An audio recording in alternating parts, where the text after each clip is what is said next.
তুমি যেন আগের মতো আবার আমাদের পাশে থেকে জনগণের দুর্দশা লাগুক এবং দেশের সার্বিক উন্নয়নে মনোনিবেশ করতে পারে, তাই না?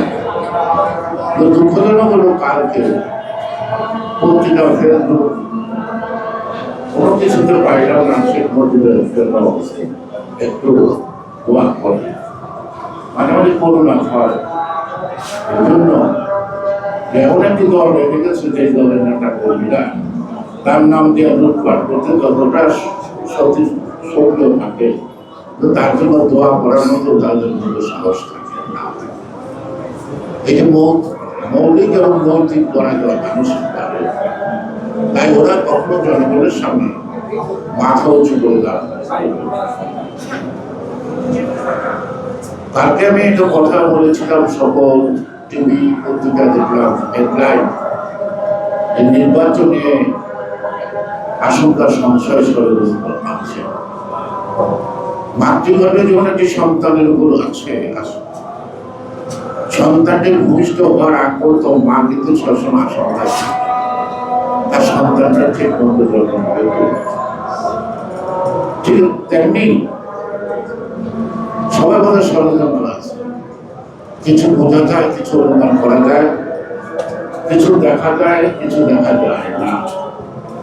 সুতরাং রাজনীতি যেখানে থাকে ষড়যন্ত্র থাকে, সেই ষড়যন্ত্রের আশঙ্কা বোধ থেকেই বলছি যে ভোটের ফলাফল গণনার আগ পর্যন্ত আমরা নিশ্চিত না নির্বাচন। কারণ শুধু সরকারের সদিচ্ছা কিন্তু যথেষ্ট না, নির্বাচন কমিশনের প্রচেষ্টাই একটা নির্বাচন অনুষ্ঠিত করা যথেষ্ট না। নির্বাচনে অংশগ্রহণ করতে ইচ্ছুক সকল রাজনৈতিক দলের একটি সদিচ্ছা থাকা দরকার নির্বাচনটা সুষ্ঠু ও সফল করার ক্ষেত্রে, এবং জনগণের অংশগ্রহণে জনগণকে ভোট কেন্দ্রে আনতে উৎসাহিত ছিল। বান্ডেল থাকলে প্রতি সেনমানিতে টাকা বাঁচবে। বিকাশ সেনমানি বান্ডেল কিনে জিতুন প্রতি লেনদেনে। আপনারা দেখছেন নতুন নতুন উপসর্গ, এই সংস্কার ইত্যাদি ইত্যাদি ইত্যাদি বিচারের কথা বলছে, তাই না? আওয়ামী লীগের যারা অন্যায় করেছে, অপরাধ করেছে, লুটপাট করেছে, মানুষজন করেছে, গুম করেছে, যে প্রফেশনাল লোকই হোক, রাজনৈতিক দলই নয়, তাদের বিচার অবশ্যই আমরা চাই এবং বিএনপি ক্ষমতায় গেলে অবশ্যই তাদের বিচার করবে। বিচারের কত উড়ে প্রক্রিয়া আছে, এত তাড়াহুড়ো করে পায় না। সুতরাং আমাদের বিরুদ্ধে অনেক মামলা আছে, 13-14 বছর বয়স হয়ে গেছে, এখনো মামলা রায় ঘোষিত হয় আর শেখ হাসিনা চেষ্টা করতে পারে না। সে কারণেই বিচার ব্যবস্থাটা চলমান, সার্ব ন্যায় বিচার সুশাসনের জন্য আমরা লড়ছি। সুশাসন প্রতিষ্ঠিত করলে রাজনৈতিক এবং প্রশাসন সমাজের দুষ্ট ব্লকে অবশ্যই আইনের আওতায় নিয়ে যথোপযুক্ত শাস্তি নিশ্চিত না করতে পারবে। আমাদের জন্য যারা সাদা বরণ করেছেন, রক্ত দিয়েছেন, এখনো গুম হয়ে আছেন, তাদের আত্মা কষ্ট হয়, তাহলে তাদের বুকের এই ব্যথা যাবে না। সে কারণেই যে গানের কথা বলতে হয়, চোখের জলের নাই তো কোনো রং, তারপরেও সতর্কের চিহ্ন, অর্থাৎ সন্তান মারা কারা মায়ের এই চোখের জল দেওয়া।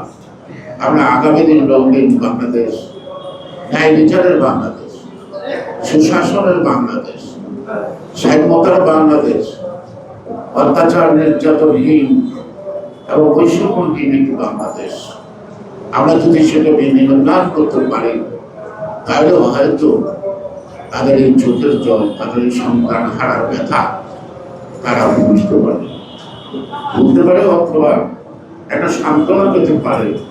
এটা দেশের জন্য আমার সন্তান জীবন দিয়েছে, তাদের জন্য অনেক গর্ব।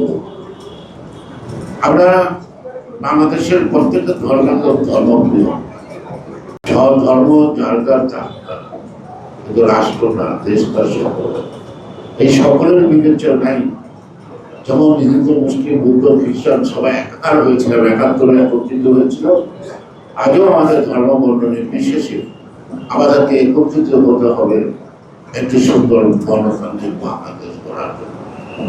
এই স্বপ্ন যদি আমরা বাস্তবায়ন করতে পারি, এই আকাঙ্ক্ষা যদি জনগণের প্রয়োগ করতে পারি, তাহলেই আপসহীন দেশকেন্দ্রিক গণতন্ত্রের মা খালেদা জিয়ার প্রতি জন্মদিন পালন করাটা সার্থক এবং সেটি হবে আমাদের জন্য আনন্দদায়ক। তাই আমরা তারেক রহমানের নেতৃত্বে যে গণতান্ত্রিক আন্দোলনের পথ চলছে, আমরা আপনাদের গণতন্ত্র পুনরুদ্ধার করে আমরা ক্ষান্ত হব না, দেশটাকে আপনাদের সহযোগিতা দিয়েছি।